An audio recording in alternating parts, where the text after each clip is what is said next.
Hello Capricorn and welcome to Providence. My name is KK and this is your general weekly reading for the week commencing the 24th of January 2021. Thank you for joining me. I hope you're all very well. Once again, this is for the Capricorn Collective, Sun, Moon, Rising, Venus signs of Capricorn, as well as the cross watchers. Everyone is most welcome here. And as always, please be reminded that this is a general weekly reading and to only take what resonates with you and leave the rest for somebody else out there in the collective Capricorn. As you know, this can just take a moment for the cards to align for your weekly reading, so please bear with me. Perhaps in this time you would like to consider clicking that subscribe button below the video, as I do have ongoing weekly readings available for everybody. Let's find your cards, Capricorn. Capricorn, the 24th of January, please. Capricorn. Capricorn, please. Something very specific, Capricorn. Capricorn, please. There we are. Thank you. The Hierophant is what it was looking for, and this is where we start your weekly reading, Capricorn. This is the Taurus card, if that resonates with anybody out there. And the Hierophant is essentially the Pope in the tarot deck. So there is a spiritual, there is a religious connotation to this card. Spiritual wisdom, ascensions, if you're into that sort of thing. Certainly, as I said, your beliefs and your wisdom in those areas. The other areas this card represents is one about tradition, one about conformity, not rocking the boat, not challenging the status quo, being conservative. The Hierophant also oversees institutions, and I see that as quite a broad category. Of course, religious and spiritual institutions. I also see that as financial institutions, educational institutions, and sometimes government institutions. But these places where there is tradition, there is conservatism. These are all things that the Hierophant speaks about.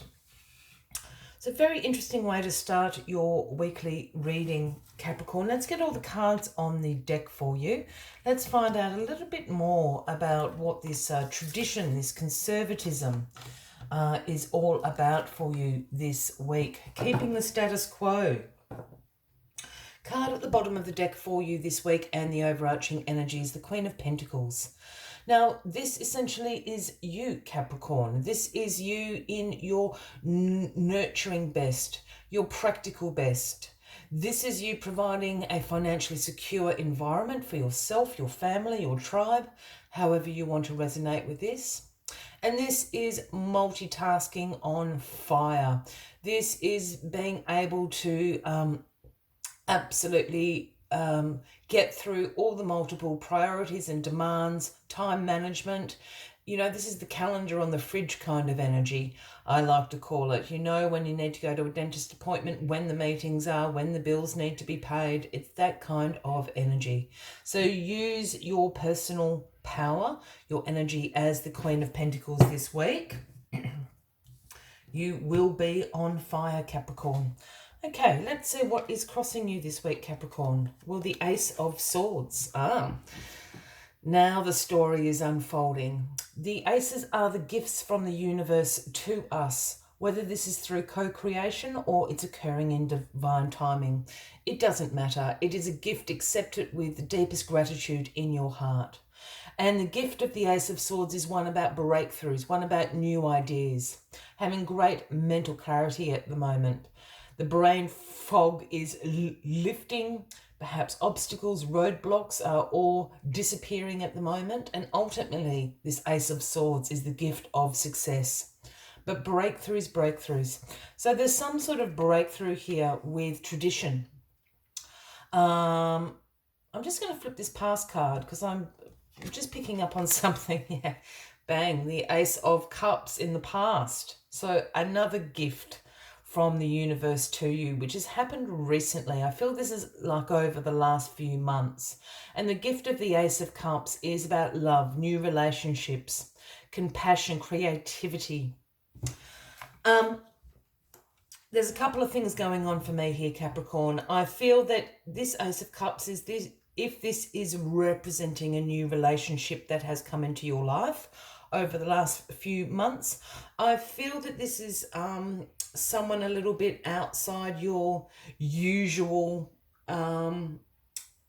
type, if that makes sense. Perhaps they're from a different cultural background. They might be from a different religious background, spiritual background, all those sorts of things. It's slightly out of your comfort zone. And there have been a few little teething problems, not perhaps with the two of you, but perhaps with your extended family or friends, being able to sort of understand what this attraction is, what this relationship is all about. This week you're going to get the breakthrough. People are beginning to recognize and see what a great match you two really are. And look, this relationship can certainly be in the realms of romance. Perhaps it is a new friendship, or it could even be a new partnership, as in like a business sense or something like that, coming from very two different backgrounds, but working so well together. This is what this breakthrough is all about. No, it's a romantic relationship. The Knight of Cups in your grounding position. Now, the Knights bring the offerings from the King and the Queen, and the Knight of Cups brings the offering of romance, of beauty, of charm. I did laugh when I turned it over. I do think this is a romantic relationship, and it is a relationship worthwhile pursuing. No matter the differences that you two bring, it's going to work really well. It's like complementary. It's almost, the opposite attracts kind of thing going on here. Romance, beauty, charm. Really interesting.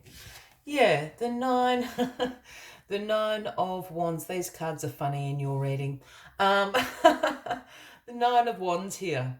Now, this is known as the Wounded Warrior card, Capricorn, and this is the card that represents a test of faith. That's why I'm giggling. But this is about you using your courage, your resilience, your persistence, your perseverance to get through to the other end of this test of your faith. And you will do, because you are courageous, you are resilient. This is all, it's about this relationship. There's something here that is really different. As I said, if it's a religious background or a cultural background, I keep going to those two things. That's sort of how I'm seeing it. The family perhaps isn't in so much agreement with this to begin with. Perhaps the other person's family, or, it's that sort of, it's sort of star-crossed lovers, That's how I'm feeling this whole scenario. It is a test of faith. You will absolutely get to the other side, as the Wounded Warrior does. You are courageous, you are resilient, and as I said down here somewhere, this is worth pursuing. This is worth pursuing. It's the gift of the Ace of Cups. It's a divinely timed relationship. Now the Emperor sitting in your outcome position. Now this is the Aries card, Capricorn, if anyone resonates with that out there. But the Emperor is about authority. It's about establishment. It's about structure. The Hierophant is the next card in the Major Arcana, so that's really interesting as well. The Emperor can sometimes also represent a father figure. And I'm feeling this authority, this father figure, this establishment. And we go back to the Hierophant, traditions, conformity. I have a feeling, two things for you, Capricorn. Either you're going to become the great authority of this relationship, through your courage, through your persistence, your perseverance, your resilience here, you know that this is worth fighting for. Or, and it's exactly the thought or what I saw as soon as I turned the card over, this has got to do with someone's father. Someone's father is not on board with this relationship. It's either your father or the other person's father, or their father figure, an older male. That's who you're going to have to not convince, because it's not up to you to convince, but that is where the obstruction is coming from. This father figure isn't too happy at the moment with your star-crossed relationship. But keep going, keep going. You're the wounded warrior. You will get through this. You will pass the test of faith, Capricorn. As always, I like to take one final message just to summarize the weekly readings for you, Capricorn. But if you are resonating with this, by all means, please give the video a like. Feel free to leave a comment if you would like to. And if you haven't already, please consider clicking that subscribe button below the video, as I do have ongoing weekly readings available for everyone. And the final message of this weekly reading is the number 6. It is the beautiful beaver spirit. And the message the beaver spirit always brings is to lay a strong foundation. Lay a strong foundation. And that is what you're doing through this test of faith in this new relationship. It's strong. You guys know it's strong. There's something there. It's of substance. Lay a solid foundation. Let us see what other messages the beaver spirit has for you this week. The beaver spirit is here to tell you about a power living within you that is born of the universe. This is the power to establish the sacred connection with the universal consciousness so you can deliberately co-create the world you desire. Know that it takes work, determination, and a sustained effort to co-create and to lay a solid foundation for your dreams. You will find that you can even change the direction of the flow of life. You can ensure that your world will be prosperous and purposeful, filled with love and joy, and rich with magic and meaning. That which you desire will come to you and remain sustainably if you build it on a sturdy foundation. Keep your intention and your energy consistent and deliberate, using all your resources and the energy for this wonderful, productive time. Have faith for the universe to co-create with you. Your success is assured. The universe is your partner, helping you along as you change the course of your life in the way your heart desires. I will leave you with that as the final message of the week, Capricorn. I do wish you a fabulous week ahead, and I look forward to seeing you all next week. Until then, from me to you, much love and light. Bye-bye.